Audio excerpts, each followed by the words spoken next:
Hi there. So my name is Kayla Edwards, and I am the U.S. Department of Transportation, Mid-Atlantic Region Small Business Transportation Resource Center Project Coordinator. And I am so excited to have all of you here today.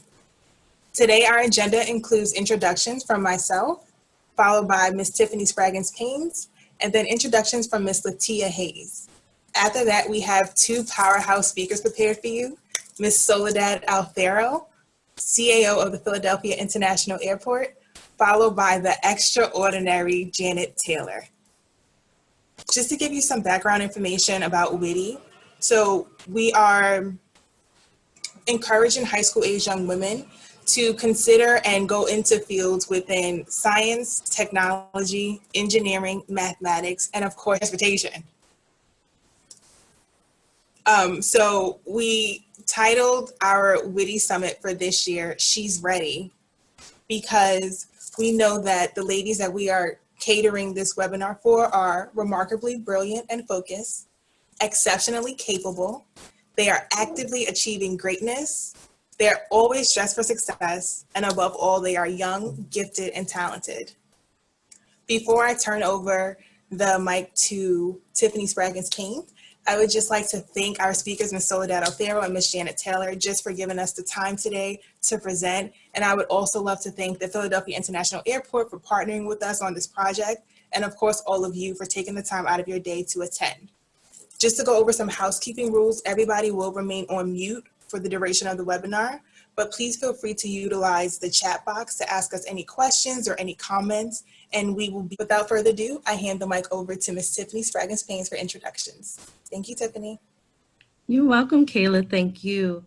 And just want to give a quick shout out to Kayla Edwards. She is a new addition to the team, and she has come in and hit the ground running. And so we are incredibly fortunate to have her on the team, and she's doing an outstanding job. I want to say good morning to all of you. Hello, young ladies who are also tuning in, and welcome to the 2020 Women and Girls in Transportation Initiative, WITI. This year's theme, as Kayla has stated, is She's Ready. Special thank you to our long-standing program sponsors, the Philadelphia International Airport, the Enterprise Center, and the MBDA Business Center, PA. And our esteemed lineup of experts, presenters, and supporters on the sidelines. Your participation is invaluable, and your contributions are what makes the WITI program, particularly in the Philadelphia, Pennsylvania region, an asset. My name, again, is Tiffany Spraggins-Paynes, Project Director of the U.S. Department of Transportation, Mid-Atlantic Small Business Transportation Resource Center, also known as MASBTRC. I would like to offer some brief remarks on behalf of the U.S. Department of Transportation's Office of Small and Disadvantaged Business Utilization. As Kayla has already shared, the WITI internship program is administered through the department's Small Business Transportation Resource Centers, which provides resources, technical assistance, and outreach to all over the 50 states and the U.S. territories. Each SBTRC is responsible for placing qualified high school age girls and college age women in transportation related internships throughout their regions. Just a quick mission statement for the WITI program is to increase the participation of women in the transportation industry and prepare young women to become our nation's future leaders by creating ladders of opportunity for small businesses, economic competitiveness through careers, internships, and strategic partnerships, much like what we're going to experience today.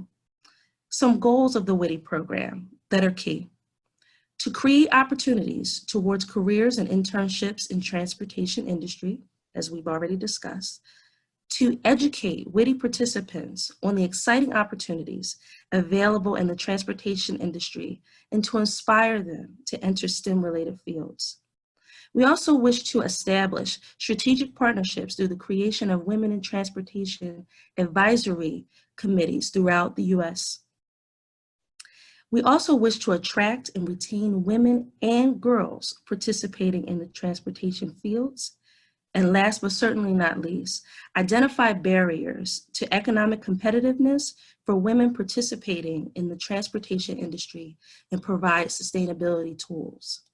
So for you young ladies, what does that mean for you?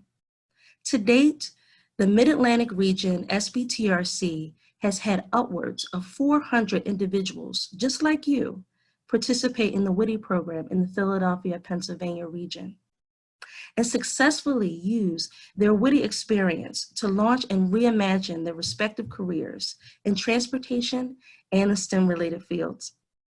We have worked tirelessly to place high school-age girls and college-age women in not only paid internships with our strategic partner and program sponsor, the Philadelphia International Airport, but then also a myriad of other agencies around the country.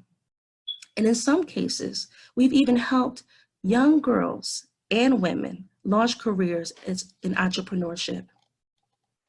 So, working to clear hurdles in the transportation industry, WITI is an investment in your success, your intellect, and your future. For more information about the WITI program, please visit our website at www.transportation.gov/OSDBU/women and girls, or to specifically gain additional support from your local field office, the Mid-Atlantic Small Business Transportation Resource Center, please visit us at www.theenterprisecenter.com. Click on the Business Services tab, see pictures and other fun updates, and thank you for your participation. We hope you enjoyed today's program. And I will bring the mic back to Kayla. Thank you. Thank you so much, Tiffany. So now we're going to have introduction from Latia. Hi, good morning. My name is Latia Hayes. I am the administrative technical trainee here at the airport. First, I want to give a little background about me. In high school, I went to Girls High. Being in Girls High definitely gave me a sense of sisterhood, leadership. So when I was asked to be brought on as a partner with WITI, I was so excited of what I could bring and also what the Philadelphia airport could bring to the program. So I'm so excited, young ladies, for you to join us. Thank you, Enterprise Center. Thank you, Kayla and Tiffany, for this opportunity. I'm gonna start with a brief introduction of the airport. So we are, I'm sorry, wait for slide. Thank you. Welcome to the Philadelphia International Airport. We call it PHL for short. Also part of the Philadelphia International Airport is the Philadelphia Northeast Airport. We host 25 different airlines, with America being our biggest airline here. We have 500 daily departures to more than 940 different locations worldwide. The city owns the airport, so you can, and basically the airport airlines are the tenants. So that's how we create our revenue. We generate about $16.8 billion annually here at the airport, and we account for more than 106,000 jobs annually. Currently, there are 800 city employees that work at the airport. So that's a very big deal. Also, the airport is part of the city of Philadelphia.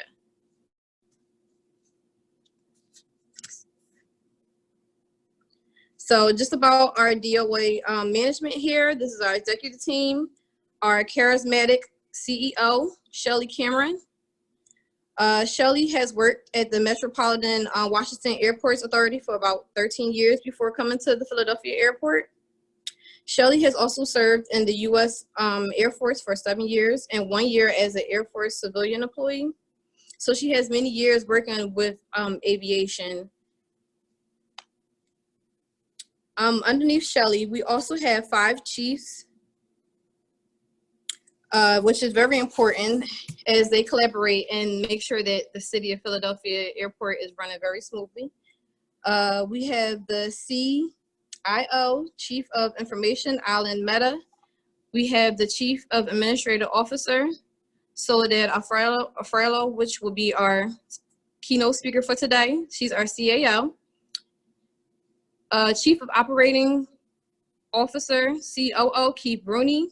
Chief of Financial Officer, CFO, Tracy Broda. Chief of Revenue Officer, CRO, Jim Terrell, and also our Senior Advisor, Joe Messina. One thing about our executive team, management team, it is a very diverse team. We have a lot of female women who are in leadership, which is also, for me, just coming into working at the airport, you know, I can see myself in leadership opportunities and leadership roles, and it's very comforting to come into a job and see that. And as young ladies, you know, it's a staple to see that that's where I can be, you know. So it's a good opportunity also to join one of our internships. One thing also about DOA management, they put a lot of work into their employees. They basically want us to groom us to be into leadership roles. And that's one thing, you know, hopefully we can get you young ladies into our internship programs to get that spotlight on you, get them skills, get that leadership opportunities to be in DOA. And long term, you know, you can see yourself being a CEO, CAO, CIO. There are many opportunities for women with DOA.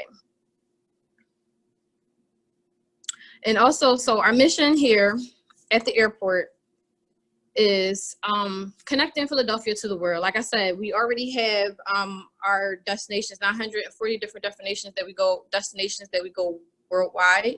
So we're definitely trying to cater and get our people connected with the world, which is right now during this time is key. Our vision is world-class, just gateway of choice, having the opportunity to come to the airport and know that, you know, we'll get you anywhere you need to go, and with excellent service. You know, you can trust us to get you where you need to go. Our values, pride. Pride stands for people.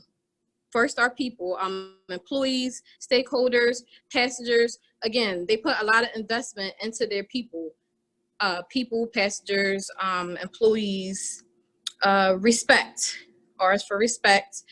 We want to respect our passengers, respect ourselves. We want to carry ourselves with respect. You know, when people think of the Philadelphia International Airport, we want them to be like, oh, they're a respectful place. So keep that in mind. I is for integrity. We practice what we preach here.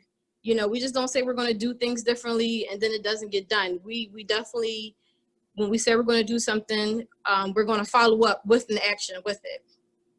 And diversity, again, like I said, with our management, higher ups, our deputies, we have a diverse team, you know, where anybody can come in and they can find somebody and relate to that person that's on their team. And excellence, again, holding ourselves to the highest standard of innovation and efficiency. We here at the airport, we want to perform to the best of our abilities. And again, we're going to groom people in to make us very diverse, very different. You know, we really want to appeal to everybody and look at the international airport kind of like family, you know, trusting us. So going back to our diverse team, actually our keynote speaker today, Soledad,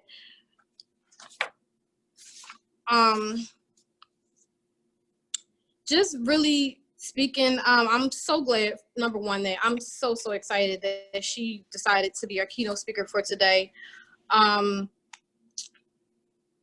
She oversees different branches of the Philadelphia airport. She oversees the Human Resources Department, the Information Security Department, Communications, Government Affairs. And before she joined the airport, she used to be the Deputy Chief of Staff for the MASBTRC Charter School Network. And she worked there doing nonprofit work, and then she came to the airport. She also has completed her degree in biology at the University of Colorado, a master's in urban education at Temple University. She's a member of several organizations with transportation. One thing I do want to speak to about Soledad, when I first came here at the airport, my first week here, she came around to everyone's cubicle, and she came around to my cubicle and introduced herself. And when she introduced herself, it was very warm and very just eye-opening when I come into a place of work, you know, just huge, putting things in perspective. Her presence was very warm as a CAO, and I really just inspiring woman and left a lasting impression that made me think that, you know, going further in my career, that I can be her, you know, and that's pretty much what we want you young ladies to kind of get out of the program, just being able to relate to our speakers and get something out of it and know that you can get there, you can do it. So with further ado, here is Soledad.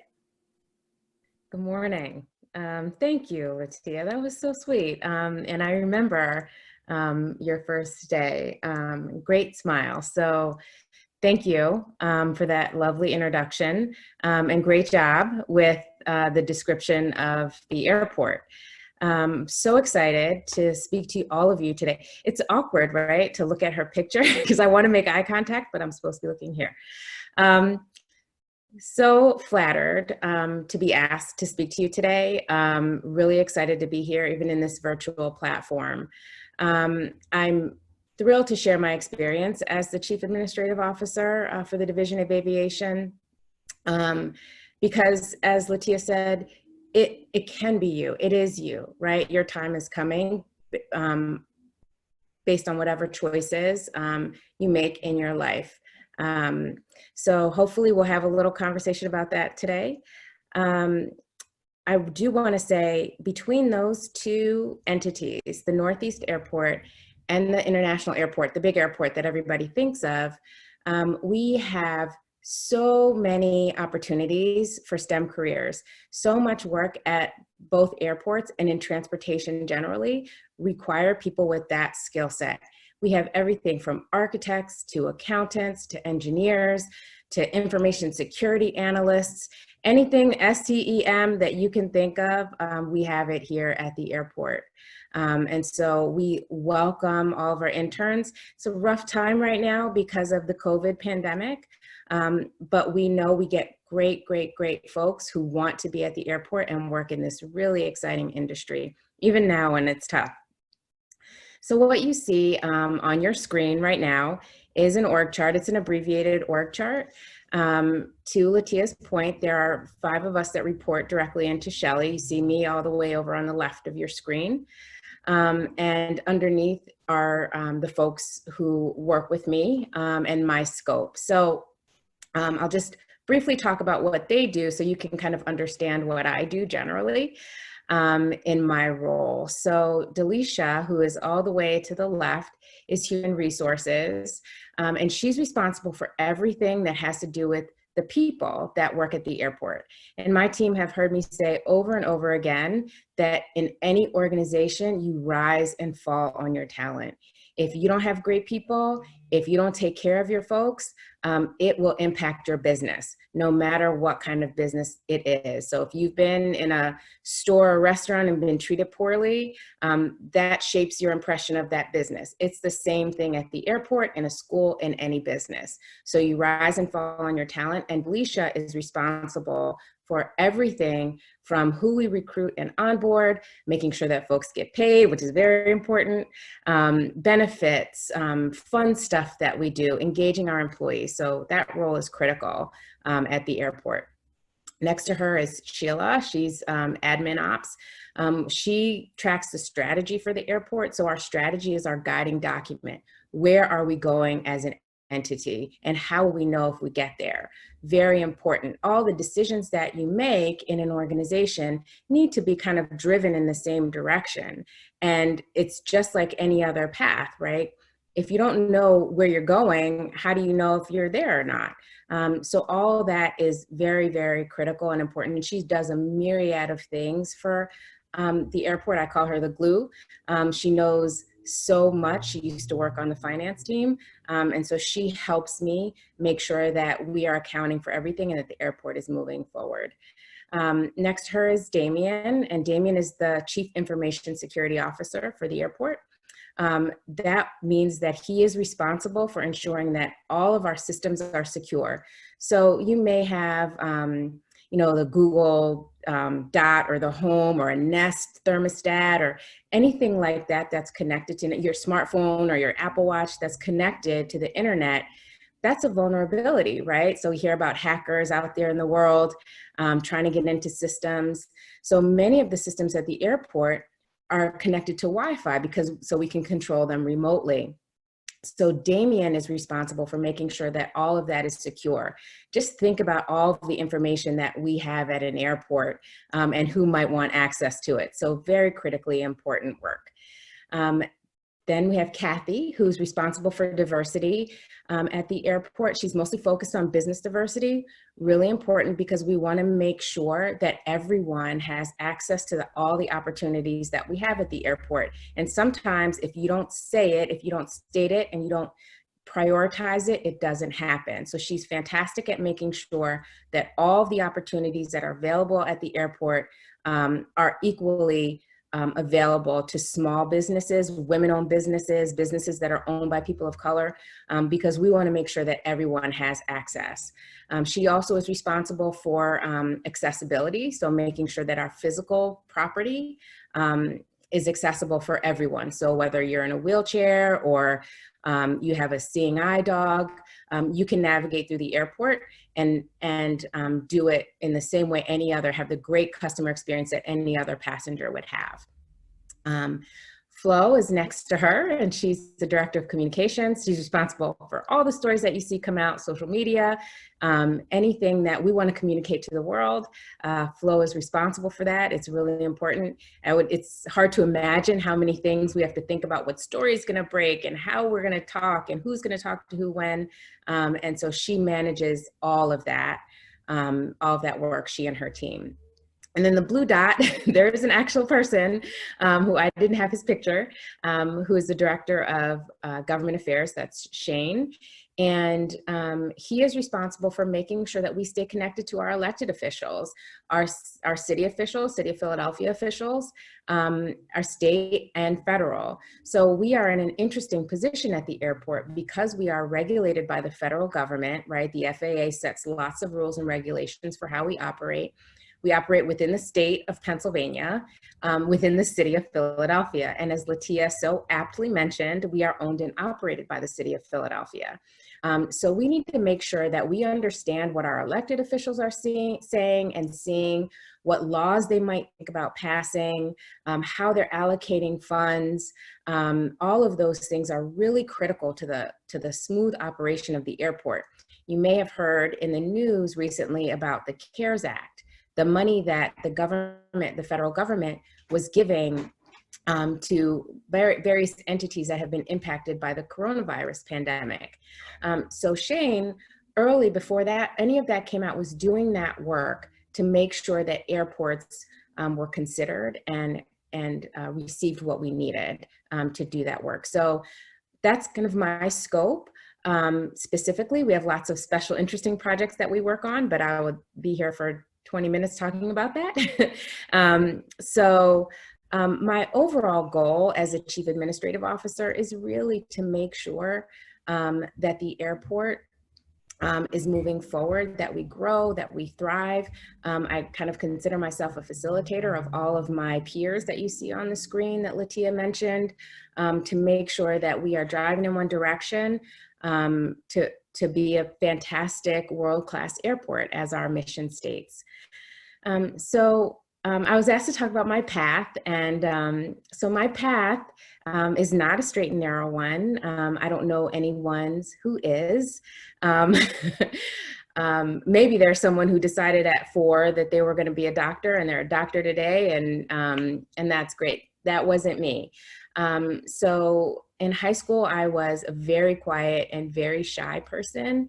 Always loved math and science, and read a ton. So I excelled in the things that I cared about.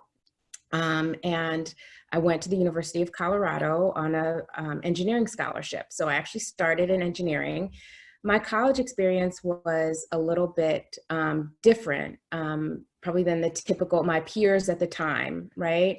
I was already a mother, so I had my child with me in college, and I show up how I show up, right? So being a woman of color in a very large, predominantly white institution in a very white city at the time was a challenge for me. And I wrestled a lot in college with where do I fit? I didn't feel like I fit anywhere. I did finally find my people and found people who cared about me and who would help me and support me. And I think that those people we all find throughout our lives, and hopefully hold on to them because they will help encourage you along your way. When I graduated, during my college process, along the way, I decided, much to my parents' chagrin, they were not happy, that I really loved biology much more than I loved engineering. So I eventually graduated with my degree in biology. And from there, moved back to the East Coast, because I'm an East Coast girl, and taught for a while, taught in high school, taught high school biology.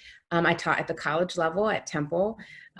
Teaching is really, really hard. It's a difficult thing to do, and it's a lot of responsibility. So I knew that I didn't want to be a teacher, but I really wanted to stay engaged in education because I felt like that was the way, right, to help young people ascend and reach their dreams. My parents always taught me that education was the way, right? That was the way to change your condition. And that was the way that you could excel. So I went back to school and I got my master's in urban education, and worked at a lot of different nonprofits, some small ones, some big ones, working on public education questions. And then I went to Mastery as the deputy, and I worked my way up. I didn't start as the deputy chief of staff. I started off as the director of innovation and worked my way up. I found during that process that I really loved the business side of schools. There's a lot that goes on in the background that I didn't know. So I learned a lot about processes and systems and how to make things work and how things align, and really, really enjoyed that work, and got to a place in my career at Mastery where I really wanted to have an experience that was business focused, but in a different industry, because my entire career up to that point had been in education. And I felt for my own career development, I needed to have another experience. So when I made that decision and I shared it with my peers, and again, your network is critically important as you build your network, as you grow in your professional career. They will help you, right? So I shared it with my network, and someone approached me about this opportunity at the airport, and the airport's hiring a chief of staff. And I thought, well, that's crazy. Like, why would I go to the airport, and why would they hire me? You know, the narrative and the story that we tell ourselves sometimes will limit us, right? So it's important to always, one, have people who will say to you, no, you can do that. You have the skills to be able to do that work. Don't sell yourself short, with honesty, right? You don't want somebody that's not telling you the truth. So I did. So I interviewed, and I ended up getting the job at the airport. While I've been here, a year into my time at the airport, I was promoted to the chief administrative officer in the role that I have now. And during that process, kind of realized I really wanted that foundational knowledge, business knowledge. So went and got my MBA. So I got my MBA just this past, I want to say December. It was a whirlwind. So just did that, which was really important to me, again, not just for the work that I do now, but for the work that I do in the future. It was important to me to have that knowledge base. And the skills that I have built over time are transferable, which was how I was able to transition from education to transportation. And as you go down your path in your life, those skills that you acquire that will apply anywhere are critically important. Things like problem solving, leadership, how to resolve conflict, how to manage to a timeline and to a goal. All of those things are transferable, right? You can use them in education, in hospitality and transportation, anywhere. So that was one of the critical things for me along my path. Because most of my my career, even before, surprisingly, in the business side of many things, many industries are very male dominated. Transportation is definitely very male dominated, and aviation even more so. Being a woman of color, brings with it all sorts of challenges. There are things that we can't change about how we show up physically, right? And wouldn't, right? This is who I am. I'm proud of who I am. And so often in my experience, I have been underestimated. What I know, assumptions are made, and it will happen to you in your career. I think it probably happens to every single person at some level or another. I think it's exacerbated for women, and even more so for women of color. Minimized, right? My ideas minimized, or someone else takes all of those things, right? All of those things will happen. You can't control other people. You can only control yourself. And so in your journey, and when you come upon those obstacles and those barriers, the thing that I would ask you to remember is to know what you know, and know it, right? And then stand your ground on what you know. I got a piece of advice from a mentor many years ago. My gosh, has to be 15 years ago now, that stays with me every day. Just this morning, it came to my head. And she said to me, Soledad, speak your truth, even if your voice shakes. That has throughout my career been a rock, and so many other things. Know what you know and speak your truth. Humor and humility, right? Know what you don't know what you know, but also know what you don't know. And make sure that you have a sense of humor about what you experience, because you will fall. So thinking about success, and she's going, you can go on to the next slide, that's good. So I put this quote up here. This is Marva Collins, because again, I love education, and I think educators are amazing people. If you've never heard of her, I encourage you to look her up. I think she exemplifies what it means to set goals, to achieve goals, to be a leader, and to be successful. She is a person who, faced with an obstacle, thought, how do I think outside of this obstacle? She was a public school teacher in Chicago, and she was so disgusted with the terrible public school system that she started her own school. Eventually, the students that she taught were so far above all of their peers, and these are children that nobody thought would succeed, right? The president at the time, who was Ronald Reagan, offered her the position of Secretary of Education for the country, and she turned it down.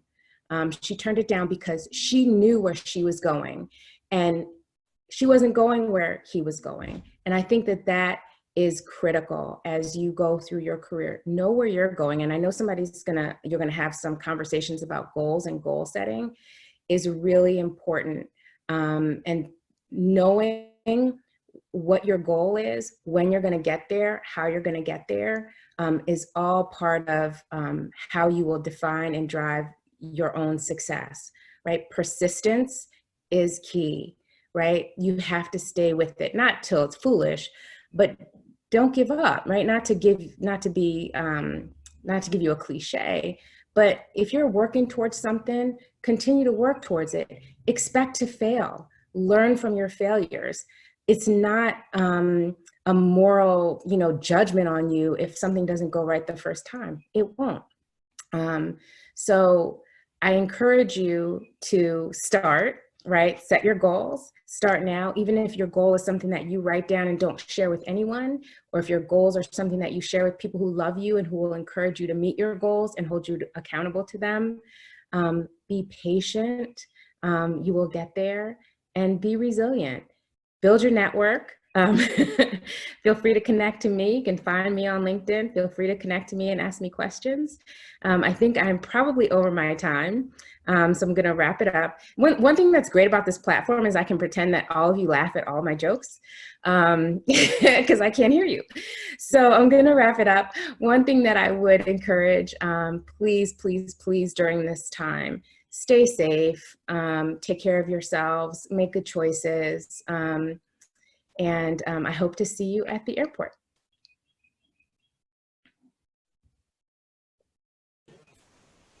Thank you so much, Soledad. That was amazing. I really appreciate that. And congratulations on getting your MBA. Like, that's huge. Thank you. And P.S. Oh, I can see everybody. A lot of people were laughing at your jokes. We were really excited.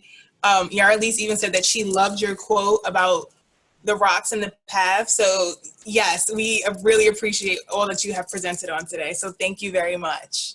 Thank you for the opportunity. No problem. Our next presenter today is Miss Janet Taylor.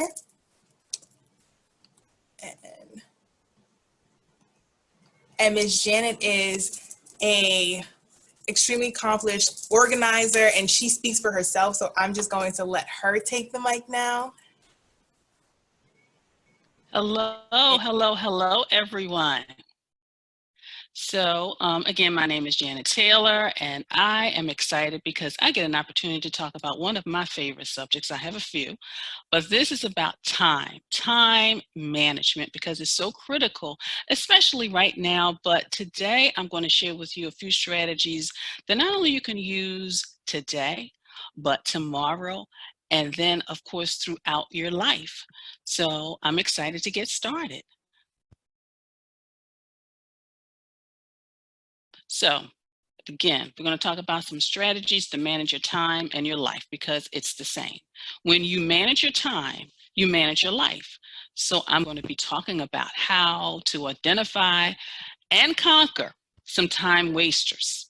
I'm going to tell you about the truth about time management, the power of planning, and of course, I'm going to end with a few of my secrets that I have used throughout my life and on how it just helps me. So, one of my favorite quotes is that the bad news is time flies. We all know that. You can just look at your clock, you can look at your cell phone, your tablet. Time is going to fly by. But the key is knowing that you are the pilot. You are in control, not only of what you do with your time, how you manage your time, how you spend your time, which is really critical, especially now because you've got studying to do. But of course, you still want to spend time with your family, but also you want to kind of get in that friend time like I did a few weeks ago. And I'll share with you a little bit about that, how I was able to spend 4 hours with friends virtually, but that was because I managed my time. So let's get started. So the truth about time management is you can't manage it. It's going to pass by. When you're sitting there, when you're idle, when you're looking at your cell phone, when you're in social media, when you're binge watching. But the key is that you control what you do. I'm not saying binge watching isn't bad, because I did it a couple nights ago. And I'm not saying sometimes you just need a moment to just be still, but you need to make sure you put in your study time, that time to make sure your room is clean, because I have to put in time, making sure you put in time to make sure if you don't do the laundry, that you fold the laundry and you put it away. And just making sure that when you have projects, like I have projects, that you schedule time, whether it's research time, whether it's time just jotting down all of your ideas of how you want it to flow. And then of course, making sure you allow enough time to actually pull it all together. So that's the truth about time management. So What are you doing with your time? You know, sometimes we need to step back and really look, because I was looking at all of my colleagues and like, everybody's writing a book. How come I'm not? I haven't gotten one book out and they're on their fourth and fifth book. But it was because I had to look at what I was doing with my time. And I was spending a lot of time in the evening in front of the TV. Yes, I'm going to make that confession. That's what I was doing. But now I'm very strategic because I have my favorite shows, just like I know you do. But I make sure that I get my work done, which means planning and prioritizing, creating a schedule and routines. I know those are things that you just don't like right now, and a lot of people don't. And sometimes I'm like, oh, I got to get back on schedule. But it's something we have to do in order to better manage our time, which helps us better manage our life. So next. So what do you think are some of the biggest time wasters? Think about it. What is it? Is it sitting in front of TV? Is it, putting things off? Is it just not making lists? Well, I'm going to share with you just a few, because there's lots, but I'm going to share a few with you today. So the first one is leaving things unfinished, procrastination, and not having a plan. Those are the ones I'm going to talk about today. So the first thing is leaving things unfinished. And basically, it's an unrealistic time estimate. So you may think, you know what, it's only going to take me 30 minutes to clean my room, when in reality, since you haven't cleaned your room in about a month, it might take a little bit more time. So basically, it's just recognizing if in your mind you're saying something takes 30 minutes, give yourself an hour and time it, because I can guarantee that it's not going to take you as long, but in your mind, it's better to have that hour. So even if you finish in 45 minutes, it's like a boost. It's like a motivation. It's like, I got it done, and I got it done before time. So when you have those things that are just seem like they're overwhelming, always give a time to it. And then the next one is something that we all have to deal with, and I have to deal with, is procrastination. You get something, it looks so big. I'll still remember the day when I got excited. I got the envelope because I was going to be a certified business owner. And I opened up the envelope and I saw everything that they needed from me. They needed this form, this information, this certification, this piece of paper. And I took it and I just put it aside. I kept putting it aside, but it didn't get done. So that means taking something that's big, like an assignment. Okay, you get an assignment. Like I might get an assignment for writing, and I'll think, okay, let's see, I want to talk about closet organizing, which is another favorite subject of mine. Then the next thing I do is I'm like, okay, I want to talk about closet organizing. So how many words do I need? They need 800 words. Okay, so I know it's the topic. I know how many words. Then the next thing I start filling in, okay, what do I want to talk about closet organizing? Oh, I can talk about hangers. I can talk about how you arrange stuff. I can talk about color coding. Yes, of course, yeah, I get excited about color coding, but color coding. So, and that's how I overcome procrastination. So I've already got all the elements I need, and I also make sure I put it in my schedule. Write article. So in conquering procrastination, you always want to double your time. Like I told you before, 30 minutes, give yourself an hour. Break things into small tasks like I just shared with you, so that way it'll feel like it's something that you can accomplish. And also in conquering procrastination, you want to, if you fail to plan, you're planning to fail. I want you to always remember that. If you fail to plan, you are planning to fail. So always have a plan. Even if you have a plan, okay, tomorrow. So planning. And basically, you don't have a plan. So I want you to always have a plan when you're ready to leave out that door. I mean, now leaving out the door is a little bit different. Even I got a plan. Got to make sure I have my mask and all my protective things. But planning, you need to clean that bedroom. Plan, I'm going to get everything off of the floor. Plan, I'm going to make my bed. So always remember to make sure when you plan, specifically as it relates to your schoolwork, your projects, your assignments, your tasks, always just sit down, take a few minutes, take a piece of paper, take your cell phone, take your tablet, and plan. So, did you know that if you spend 15 minutes, we're still talking about planning, that you will save yourself an hour? So, you know, at the night before, think about, okay, tomorrow I'm going to study history. I'm going to make sure I talk about, do some reading, do some research, but also in planning, you've got the 5 Ps. Prior planning prevents poor performance, because you all want to get good grades. Not only good grades, but this will take you throughout your career and out your life. Prior planning prevents poor performance, making sure that you have everything you need for every assignment. You show up ready. You show up ready to get started, dig in, and you show up for success. So, getting things done. Prioritize. Put first things first. What is the first thing? And everybody's first is not always the same. My first is, once I get a topic, then I can run with it. Some people need to gather all their information to come up with a title. You want to list tasks that need to be complete whatever project you're working on. So if you're working on research, if you're working on science, if you're working on a reading project, whatever you need. And then schedule time to get things done. You got a calendar, or either maybe put it in your cell phone, your tablet, just making sure that you stay on track, because that's how you can truly get things done and accomplish more in life. So I just want to close with a few of my organizing secrets. Plan the night before.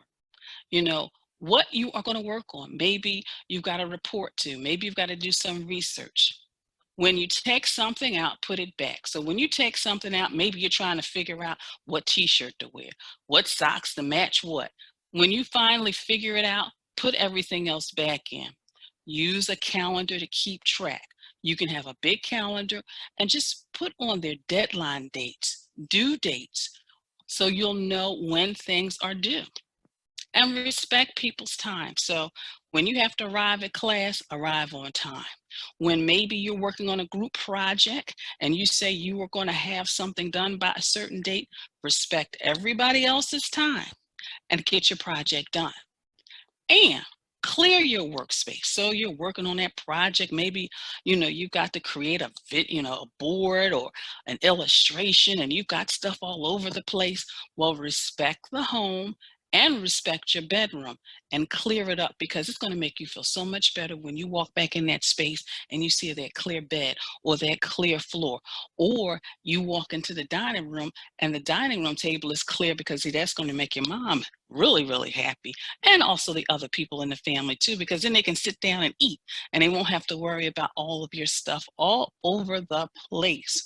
So those are just like some really quick strategies to help you manage your time, because it'll help you manage your life. Because as I shared with you, I had 4 wonderful hours hanging out with some friends. We had a Zoom dinner party because we hadn't seen each other, and it really felt good because we all came. I enjoyed myself.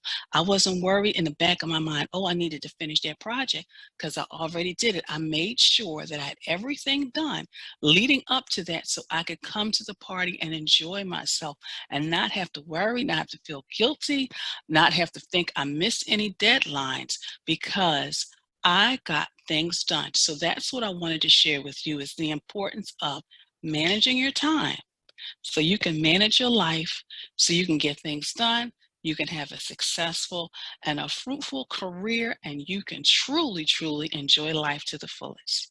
So I thank you. Thank you And of so course, much, Taylor, for your time. thank you. I have a question for you. Yes. So you are an entrepreneur. What made Yes. you want to be an entrepreneur, and how did you know that organizing was going to be the job that you would choose for yourself? Well, I became an entrepreneur because I worked for a job which I truly loved, and I got the layoff slip. And it came at a time when I was right in the middle of moving out of my mother's home for the first time. I bought everything. we had one room was designated with all the stuff that I had bought to move out. So I had to change gears. I had to have a conversation with her and say, I got a layoff slip, so I can't move out. And she said, fine. And during that time of transition, I realized that all of my coworkers would come to me because whenever they couldn't find stuff on their desk, like the stapler, pens, whatever, they would come to me. But also I came across an article of a woman who would go into companies and teach people how to get organized.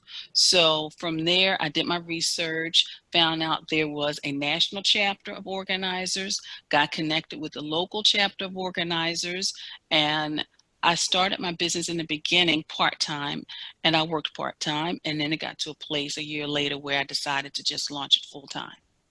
Nice. So you are really good with overcoming obstacles, and right now coronavirus and COVID-19 is an obstacle for many. Can you give us some type of advice for our young ladies on how can they manage or maneuver through this time right now where they're experiencing not being able to go to school, not being able to hang out with their friends, just something encouraging for them? Well, I would definitely tell them to make sure that whatever studying assignments, that they really schedule time to do that.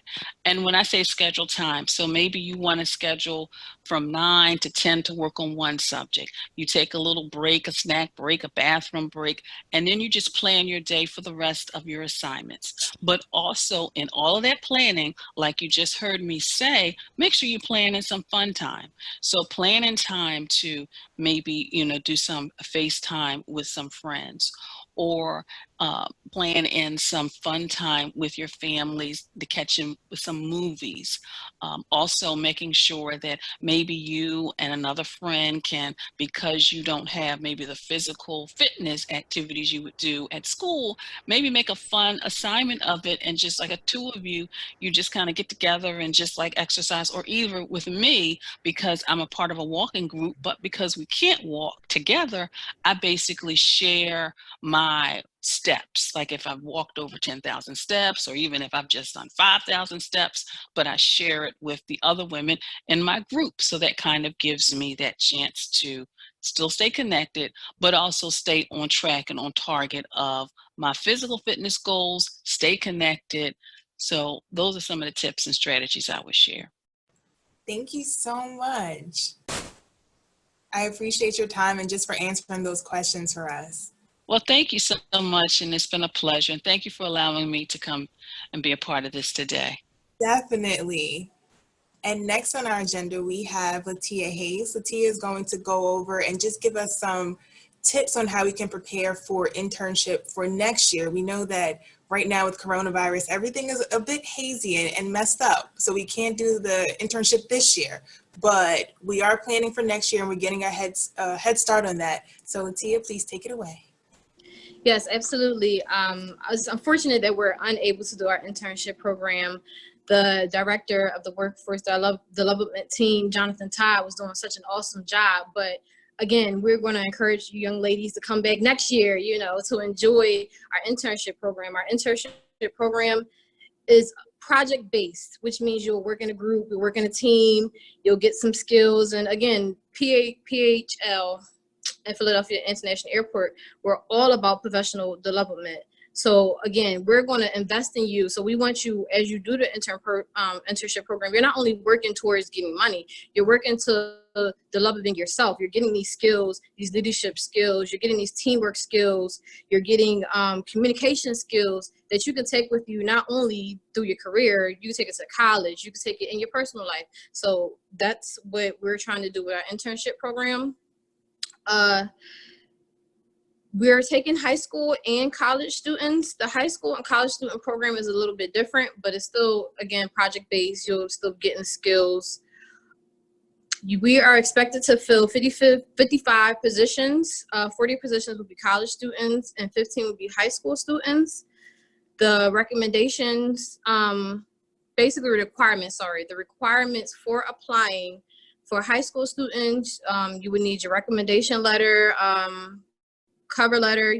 You would need your transcript also. We want to see that you're doing at least a C or above to apply for the internship programs. For college students, you have to have graduated basically that summer before the program starts. So next year you'll have to graduate in June 2021 to apply for the college internship program. So when we're to apply for college kids, you can apply on phila.gov and go to our internship page to apply to that scholarships. High schools will have to send something out to the schools and let you know where you can apply for that for next year. The summer internship program for high school students is 7 weeks. It usually starts the week of July, 4th of July, Independence Day. And for college students, it can start a little earlier because we know that college kids, they're finished in May and they don't have to go back till September. So their program is a little longer. And I think, oh yeah, and so I'm sorry, one more last thing. So again, we're not able to start the process this year, but you can find around June or February of next year, you will start us seeing posting things about the internship program. So please look on the website. Again, we will try to send things out to participants who are a part of this WITI cast today. We'll probably try to send out some information about the internship programs. Great opportunity. We look forward to the young people coming here. We look forward to working with the young people. So please just look out for that information and apply to our internship program. Perfect. Thank you, Atia. We're definitely hoping that a lot of our participants will be, applying for those internship positions next year, because it really is a great experience for them. And it looks great on their resume. It looks great for college. So we're going to push for it for next year. And also, I meant to mention, just going through this, a lot of our internships, college internships, they actually get hired on full time. And I have been meeting a few around here. So again, it's an awesome opportunity for leadership to see you, for supervisors to see you, and to just get pulled into the airport. Easy pulled into the airport. You know, you come and do your best. So again, we trying to get people here, young people, to be involved in the Philadelphia airport. Perfect. Thank you. End it off for today. We're just going to have Latia finish up with some closing remarks. Yes, first and foremost, I want to definitely say thank you to our speakers, Ms. Soledad Alfredo and Janet Taylor. Y'all did an awesome job, amazing job. Definitely dropped some jewels. I hope that the ladies can take back, you know, to their personal life. Also, I want to say thank you to our sponsors. Thank you, Kayla. Thank you, Tiffany, for this opportunity. I was really excited to do this again, especially during this time. I feel like it was a lot of positive things going on. And just, we need that positive energy. So with that being said, I hope that you will join us tomorrow, May 1st at 10:30 for another inspiring story, some more gems by our professionals and entrepreneur women. And again, just taking back and taking this into the world, and, you know, woman empowerment, and just, you know, we're really in this together.